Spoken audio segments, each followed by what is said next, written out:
బెండకాయ stuffing fry.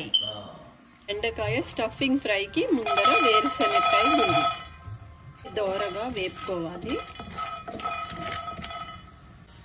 కొన్ని ఎండి మిరపకాయలు, కొంచెం ధనియాలు, ఇవి దోరగా వేపుకోవాలి. కొన్ని వెల్లుల్లిపాయ రేకులు, ఇవన్నీ దోరగా వేపుకోవాలి. కొంచెం జీలకర్ర, 1 స్పూను నువ్వులు,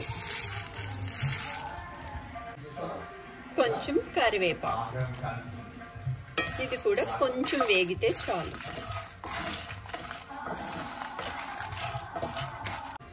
కొంచెం కొబ్బరి.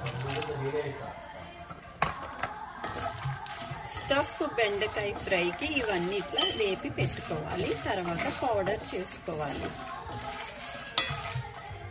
ఇప్పుడు ఈ బెండకాయలన్నీ చీరికలుగా కట్ చేసుకోవాలి. స్టఫ్ బెండకాయ ఫ్రై చేయడానికి ఇట్లా మనమంతా ఇలా చేసేసి పెట్టుకోవాలి. చీరిక చేసుకొని ఇందులో స్టఫింగ్ చేయాలి అన్నమాట. అన్ని బెండకాయలు రెడీ అయిపోయినాయి. ఈ స్టఫింగ్ పౌడర్ అంతా గ్రైండర్ చేసుకుంటాను చూడండి. బెండకాయ స్టఫింగ్ పౌడర్ రెడీ అయిపోయింది. ఇప్పుడు దీంట్లో కొంచెం సాల్ట్, కొంచెం పసుపు.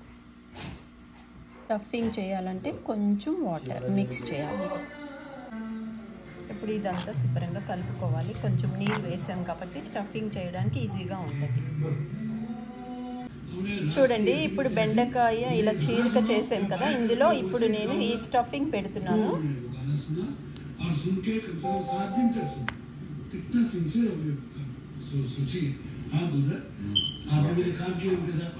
బెండకాయలో అంతా నేను స్టఫ్ చేసేసుకున్నాను. ఇప్పుడు ఫ్రై చేస్తాను చూడండి. బెండకాయ స్టఫింగ్ ఫ్రైకి కొంచెం నూనె వేస్తున్నాను చూడండి. కొంచెం ఇంగువ పౌడర్ వేస్తున్నాను. ఇప్పుడు కొంచెం కరివేపాకు,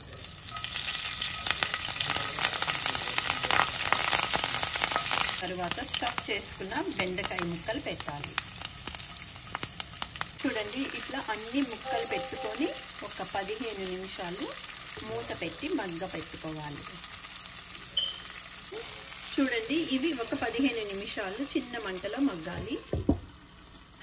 చూడండి, ఇప్పుడు ఒకసారి మూత తీసి బెండకాయలన్నీ ఎంత చక్కగా మగ్గిపోయాయో ఇప్పుడు ఒక్కొక్కటి ఇట్లా ఫ్లిప్ చేసుకోవాలన్నమాట.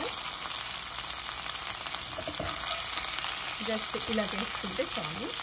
ఇంకొక 5-10 నిమిషాల్లో బెండకాయ స్టఫింగ్ ఫ్రై రెడీ అయిపోతుంది. చూడండి, ఇట్లా అన్నీ కూడా మళ్ళీ ఫ్లిప్ చేసేసుకున్నాను. ఇది ఒక 5-10 నిమిషాలు వేగిపోతే బెండకాయ స్టఫింగ్ ఫ్రై రెడీ అయిపోయినట్టు. చూడండి బెండకాయ ఫ్రై రెడీ అయిపోయింది. ఇంత బాగా చిన్న మంటలో వేసుకుంటే చాలా బాగుంటుంది. రెడీ అయిపోయింది బెండకాయ ఫ్రై. స్టఫింగ్ బెండకాయ ఫ్రై రెడీ అయిపోయింది. ఇప్పుడు ఇదంతా ఒక ప్లేట్లో తీసేసుకుంటున్నాను అన్నమాట.